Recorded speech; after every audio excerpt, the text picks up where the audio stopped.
Hello, second graders. Welcome to Writing with me, Miss Taylor. I'm glad you're here. So let's see. Do we have a pencil? Check. Do we have a writing packet? And it's our new writing packet. It looks like this. We need a kind of a flat surface, table, or a desk area. We can do our best work. And then one more thing that is not on here that I mentioned before is we need two different colors of a crayon, a marker, colored pencil, something that we can do some highlighting of our answers in the text, highlighting our text evidence. All right, remember to find the correct answers in the text, include the 5 parts of a complete sentence, subject, verb, complete sense, capital letter, and an end mark. Write neatly and carefully. We always do, don't we? And our overall goal for our writing lesson, is to write complete sentence answers using words from the question. So let's get started. Today we are going to look at page 5 in our new beautiful writing work packet. And page 5, now page 5 is the second part of the story of Beowulf that you read a little bit with Miss Schultz yesterday. So yesterday you did page 4. You learned about, King Hrothgar of Denmark, and Grendel and Beowulf.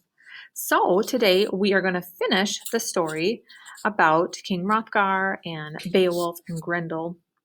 And so it should say Tuesday at the top of your paper, and I am on page 5. There we are.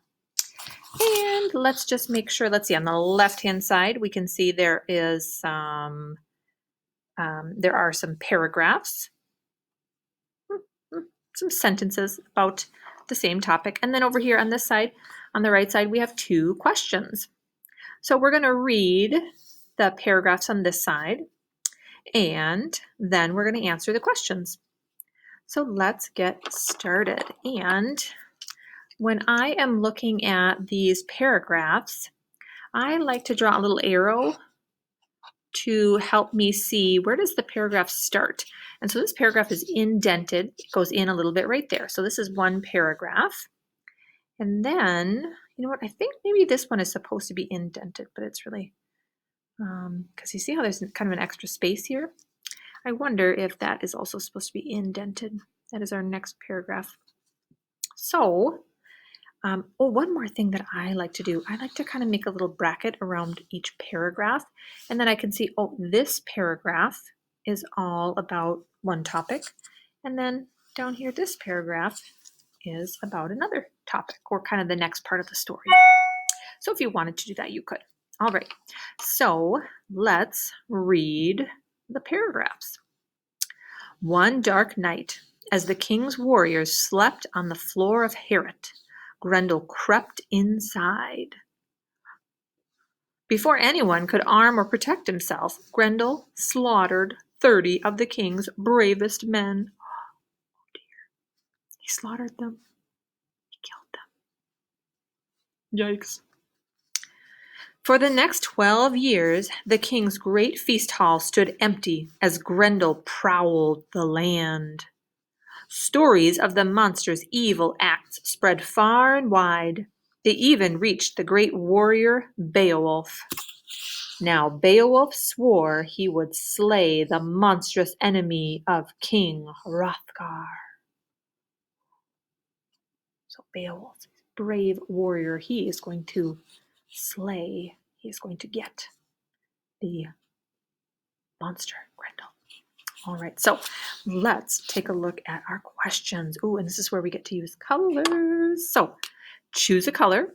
I'm going to use orange, and underline or highlight the question number 1, and then we'll try to see if we can go back and find our text evidence, find the answer in the text. So this one says, why did the king's feast hall stay empty for 12 years? Yeah, why was it empty? Let's find out. One dark night, as the king's warriors slept on the floor of Heorot, that was kind of the great hall where they were Grendel crept inside. Before anyone could arm or protect himself, Grendel slaughtered 30 of the king's bravest men. Oh dear. Now, did it say anything about why the feast hall was empty? Not yet. So we're trying to think about where does it talk about the king's feast hall? Let's keep reading. For the next 12 years, 12 years,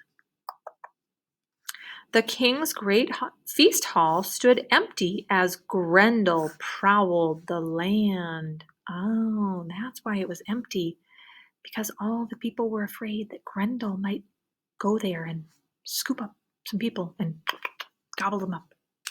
So that is our answer. That is our text evidence. So I'm going to use the same color. I used orange, but you can use whichever color you'd like. And we're going to underline or highlight that sentence, because that tells us why the feast hall stood empty. All right, let's choose a different color, and let's go to number 2. Use purple. You can use whichever color you'd like. Question 2 says, what did Beowulf promise to do? All right, so I'm going to go ahead and keep going here because I don't think we had our answer up here.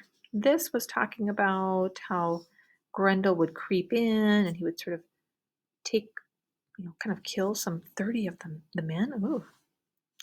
And then this told us why the king's hall was empty, or the king's great feast hall was empty. I'm going to keep reading here, and while I'm reading, I'm going to try to think about what does it say about Beowulf's promise? What did Beowulf promise to do?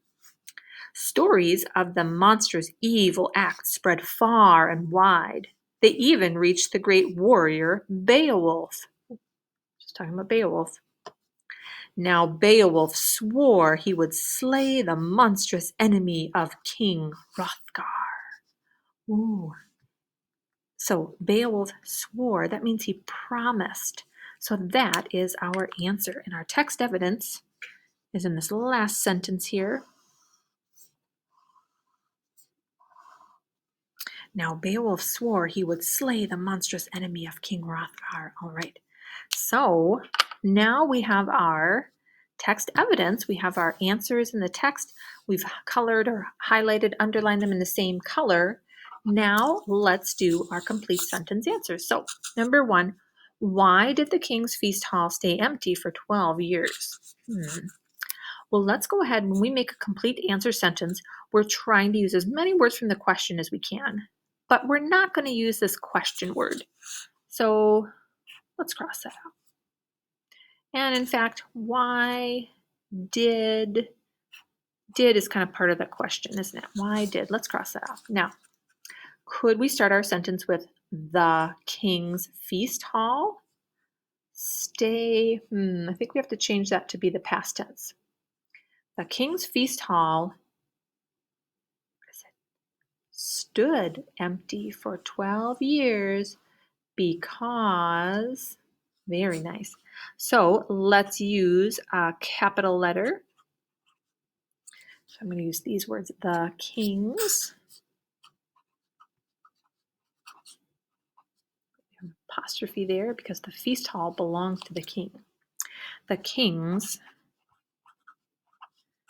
feast hall stood, and that one I can see, because remember we did orange, I can see that the word stood is actually in the text, so then I can check to see how to spell it. The king's feast hall stood empty. Let's see, empty, there it is. Let's check my spelling. Let's see, and I notice here they use the number 12, and here they write out the word. So I think either one is fine. And I'm just going to use the numbers because I think we're going to need a little bit of space here.